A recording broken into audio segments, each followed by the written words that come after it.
Hello student, welcome back to my channel my ideal class. और students, जैसा कि आपको पता है कि अभी हमारी क्लास जो है बेसिक की चल रही है। तो हमने कल के क्लास में आपको बताया था कि आपका बेसिक लगभग पूरी तरह से कंप्लीट हो गया है। और अब जो है हम अपने कुछ सिलेबस के बारे में जान लें कि आखिरकार आगे हमें क्लासों में क्या, कैसे, कितने नंबर का पेपर आएगा और वो जो है किस टाइप का होगा और हमें पढ़ना क्या क्या है, इसके बारे में हम जो है पढ़ लें। तो हमें यही चीज़ें इस क्लास में जाननी है। और हमने जो है इस क्लास का नाम ही दिया है कि फिजिक्स सिलेबस पार्ट फर्स्ट और सेकंड। यानी कि हम जो है इस क्लास में ये जानेंगे कि हमें जो है आगे की क्लासों में फिजिक्स की क्या क्या पढ़ना पड़ेगा और कितने चैप्टर हैं और वो चैप्टर कितने हैं, कितनी इकाइयाँ हैं और कितने नंबर की आएंगी हमारे एग्जाम्स में। तो इसलिए हम जो है इस क्लास को आपको दे रहे हैं, इसलिए दे रहे हैं कि ताकि यदि आपको सिलेबस पता होगा तो जब आप तैयारी करेंगे तो थोड़ा सा आपको कॉन्फिडेंस बढ़ता जाएगा आपका। इसलिए हम ये जो क्लास आपके लिए करवा रहे हैं। तो हम आपसे यही कहेंगे कि यदि आप हमारे इस चैनल में पहली बार आए हैं और वीडियो को देख रहे हैं और यदि आपको ये सिलेबस का वाला वीडियो समझ में आए और यदि आपको ऐसा लगे कि हमने इस वीडियो से कुछ सीखा, हमें आगे की कोई नॉलेज मिली, तो आप बाद में इस वीडियो को लाइक कर दीजिएगा और अपने मित्रों में शेयर अवश्य कर दीजिएगा। तो हम आपको बता रहे हैं कि आपकी जो फिजिक्स है क्लास 12 की, उस 2 पार्ट में बटी हुई है। पहला पार्ट आपका है पार्ट फर्स्ट और दूसरा है आपका पार्ट सेकंड। तो देखिए, पहले हम जानेंगे कि भैया पार्ट फर्स्ट में कितने चैप्टर हैं और उसमें कितनी इकाइयाँ हैं और पार्ट फर्स्ट कितने मार्क्स की आने वाली है पेपर में, और पार्ट सेकंड में जानेंगे कि कितने मार्क्स की आने वाली है। तो हम आपको बता रहे हैं कि जो आपकी फिजिक्स है वो 70 नंबर का पेपर आना है उसका। अब 70 का क्यों आना है? क्योंकि 30 नंबर का आपका प्रैक्टिकल रहता है और 70 की थ्योरी रहती है। तो थ्योरी में से देखिए, अब 70 की पूरी किताब हुई, यानी आपकी 12th की फिजिक्स हुई पूरी की पूरी। अब देखिए इसके जो कितने पार्ट हैं, 2 पार्ट हैं, पार्ट फर्स्ट और पार्ट सेकंड। तो अब जाहिर सी बात है कि पार्ट फर्स्ट 35 का आता होगा और पार्ट सेकंड 35 का आता होगा। तो मतलब क्या टोटल कितना हुआ? 70 हुआ। तो स्टूडेंट, हम अपनी क्लास शुरू करते हैं। और देखिए, हमने जो है आपके लिए पार्ट फर्स्ट का जितना भी सिलेबस है उसको हमने इसमें जो है पीपीटी में आज तैयार कर लिया है और इसी तरह हम आपको पूरी क्लासें अब दिया करेंगे।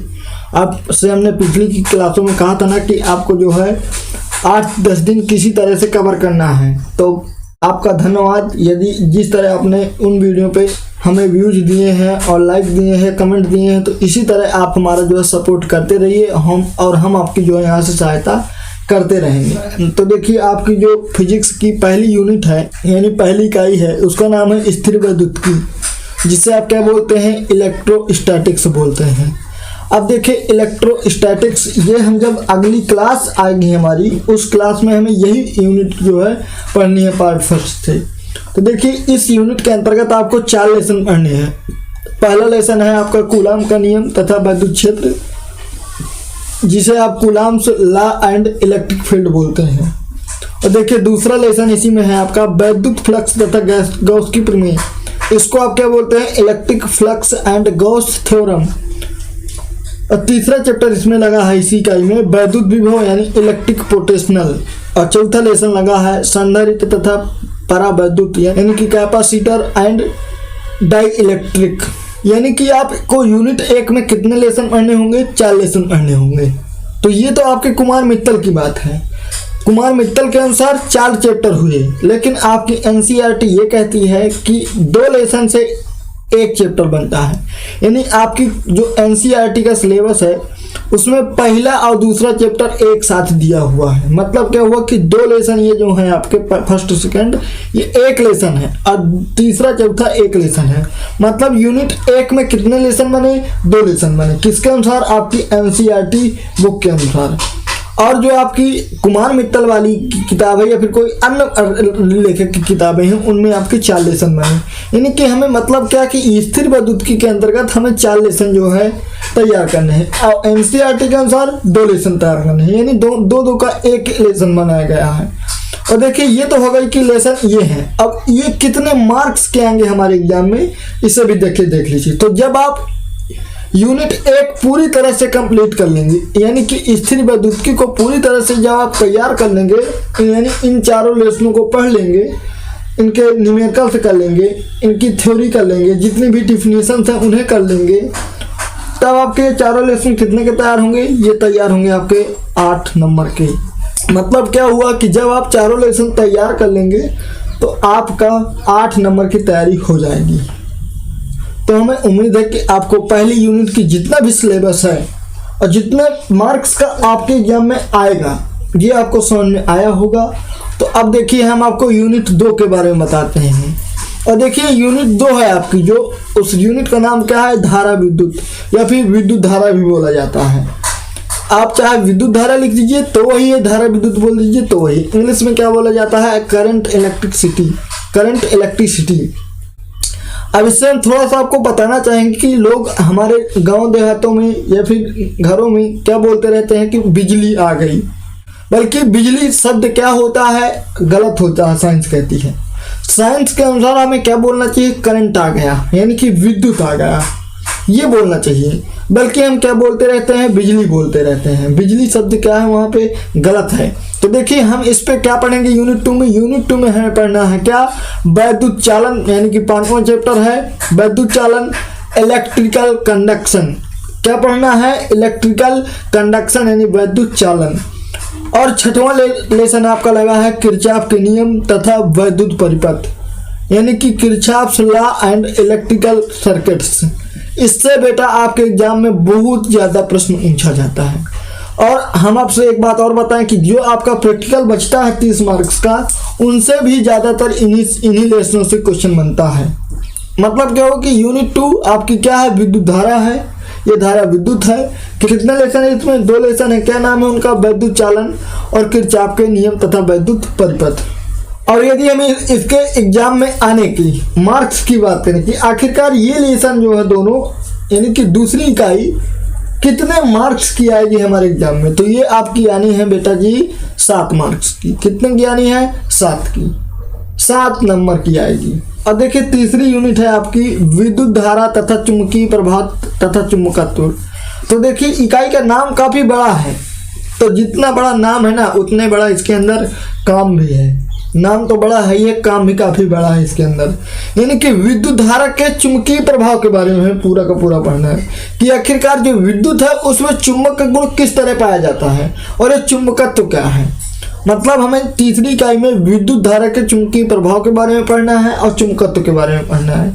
तो देखिए इस यूनिट में आपके 3 लेसन लगे हुए हैं, 7, 8, 9, यानी कि 7वां लेसन है आपका गतिमान आवेश तथा चुंबकीय क्षेत्र, जिसको आप इंग्लिश में क्या बोलते हैं? Moving charge and magnetic field. और 8वां लेसन है धारा लूप पर बल युग्म का आघूर्ण, चल कुंडली धारा मापी। यानी कि जितने आप धारा मापने वाले यंत्र पढ़ेंगे, जितने भी धारा मापी यंत्र होंगे सब के सब 8वें लेसन में पढ़ेंगे आप। यानी कि धारा लूप पर बल युग्म का आघूर्ण, इसके अंतर्गत आपको बहुत चीजें सीखेंगे, बहुत ज्यादा चीजें। जैसे ए मीटर है, ये जो हमारे घरों में मीटर लगा होता है ये, और इसी के साथ साथ आप जो है इसके अंदर वोल्ट मीटर पढ़ेंगे। ये सब की सब चीजें जो इस लेसन में हमें पढ़नी है।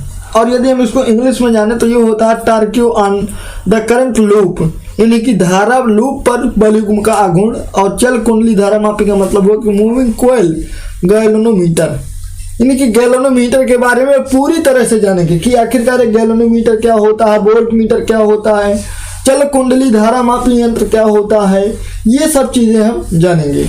और देखिए 9वां लेसन है, यानी इस इकाई का तीसरा लेसन है पृथ्वी का चुंबकत्व तथा चुंबकीय पदार्थ। यानी कि इसमें क्या हम पृथ्वी के चुंबकत्व के बारे में जानेंगे कि पृथ्वी आखिरकार सब चीजों को कैसे चिपका लेती है, अपनी ओर आकर्षित कैसे कर लेती है, और चुंबकीय पदार्थ क्या होते हैं और इनमें चुंबकत्व का गुण कहाँ से कैसे आता है, ये सब चीजें इस पे हम जानेंगे। तो देखिए इसको क्या बोलते हैं कि earth magnetic and magnetic substances, यानी कि पृथ्वी का चुंबकत्व तथा चुंबकीय पदार्थ। तो ये सब चीजें हम इस इकाई में पढ़ेंगे। और यदि हम इसके मार्क्स की बात करें कि सर अब आप ये तो बता दीजिए कि ये तीनों लेसन मिलकर कितने मार्क्स के आएंगे, तो ये लेसन आपके आने हैं 8 मार्क्स के। देखते जाइएगा, अभी टोटल करेंगे कि भैया पूरे लेसन कितने मार्क्स के आने हैं। हाँ, तो हमें लग रहा है कि आपको ये तीसरी इकाई के सभी लेसनों के बारे में हल्का फुल्का नॉलेज हुआ होगा कि आखिरकार हमें तीसरी इकाई में कितने लेसन पढ़ने हैं और उन लेसनों के नाम क्या है, इतना तो आपको पता चले जाएगा। और देखिए चौथी इकाई आपकी है विद्युत चुंबकीय प्रेरण तथा प्रत्यावर्ती धाराएं। और हम आपको बताएं कि आपने जो है विद्युत चुंबकीय गुण पढ़े थे कक्षा 10वीं में और प्रत्यावर्ती धाराएं पढ़ी थी, और फिर से आपके जो है 12वीं में भी यही चीजें दिए हैं। यानी कि इसके अंतर्गत 2 लेसन लगे हुए हैं। एक लेसन है 10वां जिसका नाम है विद्युत चुंबकीय प्रेरण, जिसको आप इलेक्ट्रोमैग्नेटिक इंडक्शन बोलते हैं इंग्लिश में, और 11वां लेसन है आपका प्रत्यावर्ती धारा यानी कि अल्टरनेटिंग करंट। चुंबकीय प्रेरण और प्रत्यावर्ती धारा, ये दोनों लेसन हमें इस इकाई में तैयार करना है, पढ़ना है। यदि हम इसके मार्क्स की बात करें कि आखिरकार ये दोनों लेसन मिलकर कितने मार्क्स के आएंगे हमारे एग्जाम में, यानी इनसे जो क्वेश्चन बनेंगे वो कितने नंबर के बनेंगे, तो इससे भी आपके 8 नंबर के क्वेश्चन आने हैं। यानी कि आपकी इस इकाई से कितने नंबर का क्वेश्चन आएगा पेपर में, 8 नंबर का क्वेश्चन आएगा। और देखिए 5वीं यूनिट है आपकी विद्युत चुंबकीय तरंगे। तो तरंगों के बारे में हमें इस इकाई में पढ़ना है। इस इकाई का भी नाम यही है विद्युत चुंबकीय तरंगे, और इसका लेसन भी यही है कि विद्युत चुंबकीय तरंगे। इसको इंग्लिश में क्या बोलते हैं, इलेक्ट्रोमैग्नेटिक वेव्स, यानी कि तरंगे क्या होती हैं। और यदि हम इससे यदि क्वेश्चन आने की बात करें तो 4 नंबर का कम से कम क्वेश्चन आना है। तो इससे आपको पता क्या चला कि आपकी जो फिजिक्स की पहली बुक है यानी पार्ट फर्स्ट है, उसमें आपकी कितनी इकाई दिए हैं, 5 इकाई दिए हैं। कितने लेसन दिए हैं, 12 लेसन दिए हैं। यदि हम इनके लेसन्स की बात करें तो आपको क्या करना है, याद रख लेना है। और यदि आप कुमार मित्तल की बुक लिए हैं तो आप यही लेसन नोट कर लीजिए। और यदि आपको एनसीईआरटी के लेसन चाहिए तो जब हम आपकी थ्योरी कराएंगे तो आपको बताते जाएंगे कि आपकी एनसीईआरटी के इतने लेसन खत्म हो गए और कुमार मित्तल के इतने लेसन खत्म हो गए। और यदि हम इनके टोटल मार्क्स की बात करें पार्ट फर्स्ट की तो शायद ये 35 नंबर का हो गया है। देखिए 8 यहाँ हो गया, 8 7 यहाँ हो गया, 8 7 15, 15 8 हो गया 23, और 23 8 हो गया आपका 31, और बचा कितना 4, तो 4 की हो गई अंतिम इकाई। इस तरह से 5 इकाई कितने की आएंगे आपके एग्जाम में, 35 नंबर की। तो स्टूडेंट हमें उम्मीद है कि आपको ये पार्ट फर्स्ट की जितनी भी इकाइयाँ थी और जितने भी लेसन दिए हैं ये सब आपको समझ में आ गए होंगे। और यदि अभी भी आपको सिलेबस फिजिक्स के फर्स्ट बुक का नहीं समझ में आया है तो आप इस वीडियो को बैक कीजिए और दोबारा से देख लीजिए, फिर से समझ लीजिए।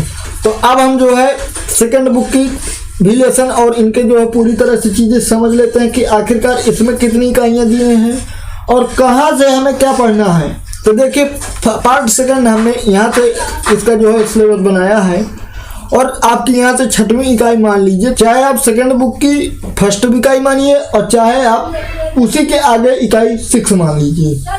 तो यहाँ से आपकी चालू होगी प्रकाश की, जिसे आप क्या बोलते हैं, लाइट बोलते हैं। यहाँ पे आप ऑप्टिक्स भी लिख सकते हैं। क्या इसी को प्रकाश की को ऑप्टिक्स भी बोला जाता है, ऑप्टिक्स ये भी बोलते हैं। यानी कि जब आपकी यूनिट 6 यानी कि सेकंड पार्ट आपकी फिजिक्स का शुरू होगा तो क्या होगा, वो ऑप्टिक्स होगा। और आपकी जो ऑप्टिक्स यानी जो प्रकाश की है इकाई 6, उसमें आपके 9 लेसन दिए हैं। यानी कि आपको यूनिट 6 के अंतर्गत कितने लेसन पढ़ने हैं, 9 लेसन पढ़ने हैं। किसके अनुसार, आपकी कुमार मित्तल की बुक के अनुसार। और यदि आप एनसीईआरटी का देखना चाहते हो तो आप एनसीईआरटी की किताब ले लीजिए और मिला लीजिए।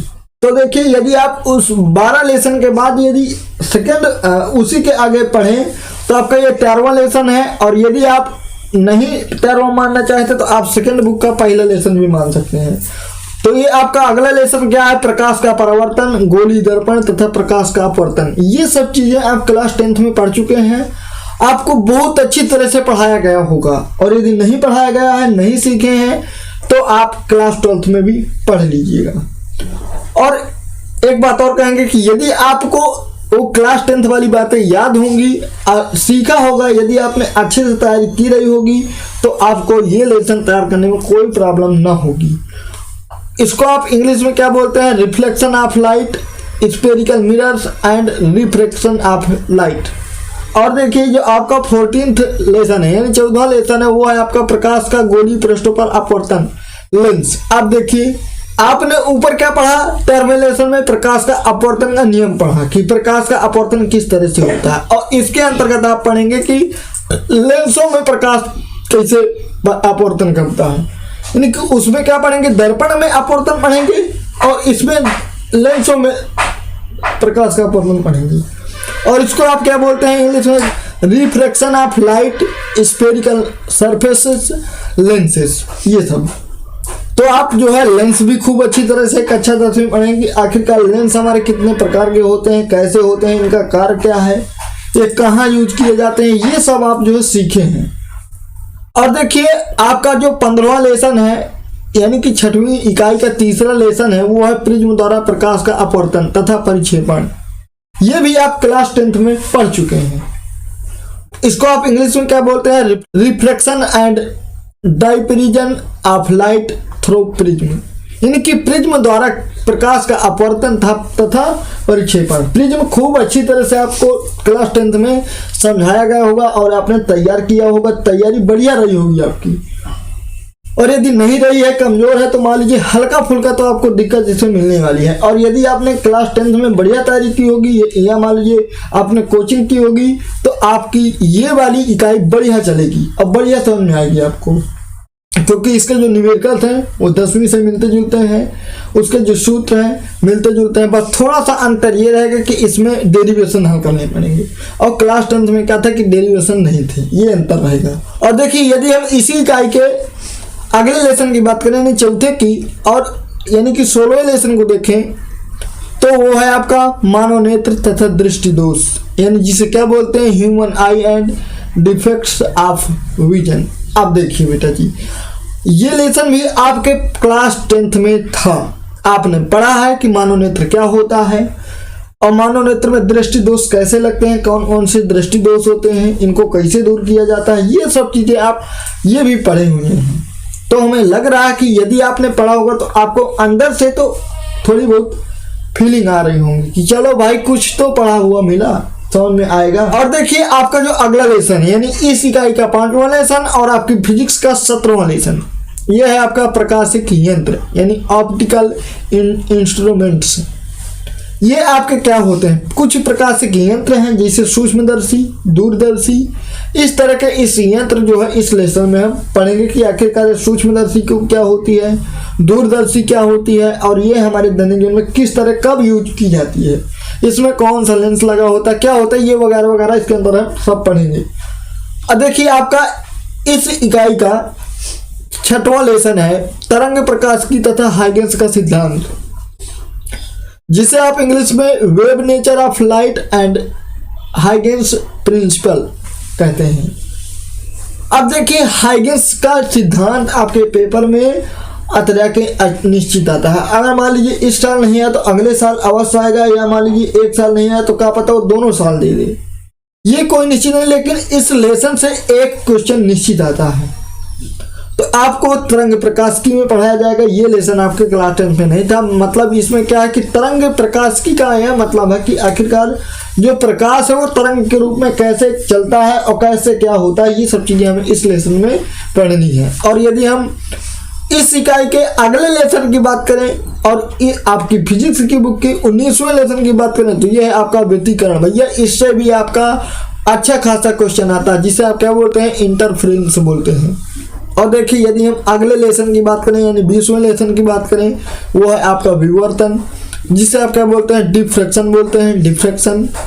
तो इससे क्या करना है, ये भी हमें अच्छी तरह से पढ़ना है। अब इनके बारे में हम जब लेसन पढ़ेंगे तब बढ़िया आपको समझाएंगे। और आपका जो इस इकाई का अंतिम लेसन है, यानी बुक का आपकी 21वां लेसन है, वो है प्रकाश का ध्रुवण। इससे भी अच्छा खासा प्रश्न आता है, यानी कि जब आप प्रकाश के बारे में पढ़ते हैं तो आपको पहले शुरू में लिखा दिया जाता है कि प्रकाश में ये सब गुण जो है पाए जाते हैं, तो वो गुण कैसे होते हैं ये लेसन में पढ़ना है। जैसे प्रकाश में क्या पाया जाता है, प्रकाश में अपवर्तन गुण पाया जाता है, परावर्तन गुण पाया जाता है, उसी तरह प्रकाश में विवर्तन का गुण पाया जाता है, प्रकाश के ध्रुवण का गुण पाया जाता है। ये सब गुण प्रकाश के हैं, तो इन्हें हम क्या करेंगे, इस लेसनों में, इन लेसनों में बहुत अच्छी तरह से तैयार करेंगे। और यदि आप इसके इंग्लिश की बात करें तो इसको क्या बोलते हैं, पैटर्न ऑफ लाइट, तो इन्हें क्या करना है, आपको ये भी तैयार करना है। यानी कि आपकी जो 6वीं इकाई है यानी सेकंड पार्ट की पहली इकाई है, 9 लेसन तैयार करने हैं। और मतलब क्या हो कि जब आप 9 लेसन तैयार करेंगे तो ये कितने मार्क्स की आएगी भैया, ऑप्टिक्स आपकी कितने की आएगी, लाइट कितने की आएगी, ये आएगी आपके 13 मार्क्स की। यानी इससे आपका 13 नंबर का मार्क बनेंगे। यानी 13 नंबर इन सब लेसनों से क्वेश्चन आएंगे। और देखिए अगली इकाई है आपकी 7वीं यानी कि सेकंड बुक की दूसरी इकाई, द्रव्य तथा विकिरणों की द्वैत प्रकृति। इसे आप क्या बोलते हैं, dual nature of matter and radiation. तो आपको क्या करना है, ये भी बढ़िया पढ़ना है। और इसे हम जो है वहीं पर जब लेसन शुरू होंगे हमारे तो हम इनको जो बड़े विस्तार से आपको समझाएंगे। और इस इकाई का जो लेसन है आपकी फिजिक्स की बुक का 22वां लेसन प्रकाश वैद्युत प्रभाव है, यानी कि द्रव तरंगी। तो अब यदि हम इनके मार्क्स की बात करें कि आखिरकार ये यूनिट कितने नंबर की आएगी, तो इस यूनिट से आपके एग्जाम में 6 नंबर का प्रश्न बनता है इससे। और देखिए अगली इकाई आपकी दिए है 8वीं यानी यूनिट 8, क्या है, परमाणु तथा नाभिक। तो आपने परमाणु के बारे में खूब अच्छी तरह से कक्षा 10वीं में सीखा होगा, न सीखा होगा तो 11वीं की केमिस्ट्री में सीखा होगा। आपको केमिस्ट्री वाले सर जी ने बढ़िया समझाया होगा कि आखिरकार परमाणु क्या होता है और नाभिक क्या होता है। नाभिक के बारे में तो आप 9वीं 10वीं से पढ़ते चले आते हैं। और देखिए यदि आप इसके इंग्लिश की बात करें तो ये होता है एटम एंड न्यूक्लियस। और इसके यदि हम लेसनों की बात करें कि इस यूनिट के अंदर हमें कितने लेसन पढ़ने हैं, तो इसमें भी आपको 4 लेसन पढ़ने हैं। अब देखिए 23वां लेसन है, यानी कि इस इकाई का पहला लेसन है परमाणु की संरचना तथा स्पेक्ट्रम की उत्पत्ति। ये बात भी आप जो है शायद 11वीं में पढ़े होंगे कि परमाणु की संरचना कैसी होती है, कैसे क्या होता है, और नहीं पढ़े होंगे तो आप 12वीं में पढ़ेंगे अभी इसको। यदि आप बात करें इंग्लिश की तो ये होता है structure of atom and origin of spectra, ये सब। और देखिए 24वां लेसन है नाभिक की संरचना यानी स्ट्रक्चर ऑफ न्यूक्लियस। ये भी आप खूब अच्छी तरह सीखे होंगे। अगर आप सीख के आए हैं 10वीं 11वीं से तो आपको फिजिक्स बढ़िया समझ में आएगी, और नहीं सीखे होंगे तो समझ में उतना ही आएगी लेकिन थोड़ी सी क्या होगी, दिक्कत होगी। और अगला लेसन है आपका रेडियो धर्मिता। क्या है, रेडियो धर्मिता, जिसे क्या बोलते हैं, रेडियो एक्टिविटी। तो ये भी हम जो है जब लेसन शुरू करेंगे तब आपको वहाँ पूरी चीजें बताएंगे। अभी इसमें काफी समय लगना है, एक ही दिन में कोर्स थोड़ा हो जाना है। और आपके देखिए 26वां लेसन है नाभिकीय ऊर्जा, यानी कि नाभिक में कैसी ऊर्जा होती है, क्या होता है इसके बारे में, यानी जिसे आप क्या बोलते हैं, न्यूक्लियर एनर्जी बोलते हैं। और यदि आप इसके मार्क्स की बात करें तो ये भी आपका कितने का आना है, 8 मार्क्स के आना है। यानी कि इस इकाई से भी कितने नंबर का प्रश्न बनेगा, 8 नंबर का प्रश्न बनेगा आपके एग्जाम में। कि जो आपका प्रश्न आएंगे एग्जाम में वो इस इकाई से 8 नंबर के आएंगे। और देखिए आपकी अगली इकाई है यानी 9वीं इकाई है इलेक्ट्रॉनिक युक्तियाँ। इसे क्या बोलते हैं, इलेक्ट्रॉनिक डिवाइसेस। अब डिवाइसेस समझ लीजिए, इलेक्ट्रॉनिक युक्तियाँ क्या हैं। आप सभी के घरों में टीवी है, टीवी चलाते हैं, डिवाइसेस हैं वो एक तरह की, रेडियो वो भी एक तरह का डिवाइस है। यानी जितनी भी आपकी डिवाइसेस हैं इन इलेक्ट्रॉनिक युक्तियों के बारे में पढ़ेंगे कि आखिरकार इन युक्तियों का हमारे दैनिक जीवन में क्या उपयोग है और क्या इनसे हमें जो है हानि है, इनके बारे में पढ़ेंगे। तो देखिए जो आपकी 9वीं का ये इसका पहला लेसन क्या है, इसमें भी 2 लेसन लगे हुए हैं। और ये क्या है, 27 और 28। देखिए 27वें लेसन में आपको क्या पढ़ना है, अर्धचालक और संधि डायोड तथा ट्रांजिस्टर। ये भी बहुत इंपॉर्टेंट लेसन है, इससे भी बहुत ज्यादा जो है प्रश्न देता है। संधि डायोड यानी पीएन संधि डायोड से आप क्या समझते हैं, क्या होता है, ये सब क्वेश्चन जो इससे बनते हैं। तो देखिए इंग्लिश में इसको आप बोलते हैं semiconductor, junction, diode and transistor, ये सब। और देखिए 28वां आपका जो लेसन है वो है अंकीय इलेक्ट्रॉनिकी, डिजिटल इलेक्ट्रॉनिक्स। यानी कि जो अभी हमारे भौतिकी ने जितने भी नए आविष्कार किए हैं इनके बारे में ये सब लेसन में हम जो सीखेंगे। और यदि हम इनके मार्क्स की बात करें तो ये भी आपके एग्जाम में कितने नंबर का आने वाला है, 8 नंबर का आने वाला है। कितने का, 8 का। यानी इस यूनिट से 8 नंबर के क्वेश्चन आएंगे। और देखिए आपकी जो कुमार मित्तल की बुक है उसमें एक लेसन और दिया है, यानी एक इकाई दिए है। और यदि एनसीईआरटी के अनुसार देखें तो शायद वहाँ पे पूरे लेसन कंप्लीट हो जाते हैं, लेकिन आपकी जो कुमार मित्तल वाली बुक है उसमें एक इकाई में यानी एक लेसन क्या है, एक्स्ट्रा दिया हुआ है। एक्स्ट्रा क्या बोले कि जो इसका जो उसने एक पर्सनल इकाई और पर्सनल लेसन बना दिया है। लेकिन यदि आप एनसीईआरटी को देखें तो वो जो है आपके उसी लेसन में, पीछे वाले लेसन में ही है।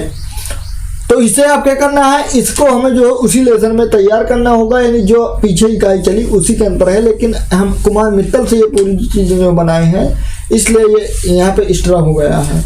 और इसका नाम क्या है, संचार व्यवस्था है। यानी कि दूर संचार व्यवस्था से क्या समझते हैं, क्या होती है दूर संचार व्यवस्था, इसके बारे में, यानी कि कम्युनिकेशन सिस्टम, यानी ये क्या होता है इसके बारे में हमें इसमें पढ़ना है। तो जो इकाई है का नाम उसने दिया है, वही लेसन का भी नाम है। यानी कि आपको टोटल कितने लेसन पढ़ने, कुमार मित्तल के अनुसार 29 लेसन पढ़ने हैं। और कितने नंबर का कौन सी इकाई आएगी ये भी हमने आपको बता दिया। तो हमें उम्मीद है कि आपको ये सभी की सभी इकाई और सभी लेसन आपको काफ़ी हद तक सिलेबस समझ में आया होगा। और यदि नहीं आया तो आप इस वीडियो को बैक कीजिए, दोबारा से समझ लीजिए। और समझने वाली बात क्या है इसमें कि थोड़ा सा यदि आप इसको जान लेंगे तो कम से कम आपको क्या रहेगा, नॉलेज हो जाएगा कि आखिर हमें आगे जो है कितनी मेहनत हो या किस तरह से क्या पढ़ना है। इसलिए हम जो है इसको बताए हैं पहले। और अब जो अगली क्लास आपकी आएगी वो अब आपकी सिलेबस की, यानी कि कल से अब हम क्या पढ़ेंगे, कल से हम आपके पार्ट फर्स्ट की बुक से स्थिर वैद्युतिकी का पहला लेसन यानी कि कूलॉम का नियम तथा वैद्युत क्षेत्र पढ़ेंगे। तो स्टूडेंट, यदि आपको यह सिलेबस समझ में आया है आपकी फिजिक्स का, तो आप इस वीडियो को लाइक करके जाइए और अपने मित्रों में इस वीडियो को शेयर कर दीजिए।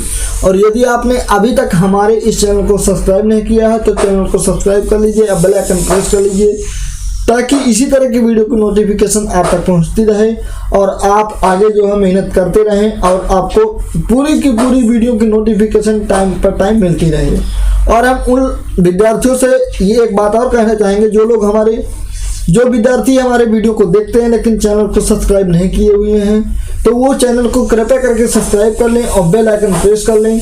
क्योंकि वो 23% ऐसे स्टूडेंट हैं जो हमारे वीडियो को देखते हैं लेकिन चैनल को सब्सक्राइब नहीं किए हुए हैं, तो वो क्या कर लें, हमारे उस चैनल को सब्सक्राइब कर लें।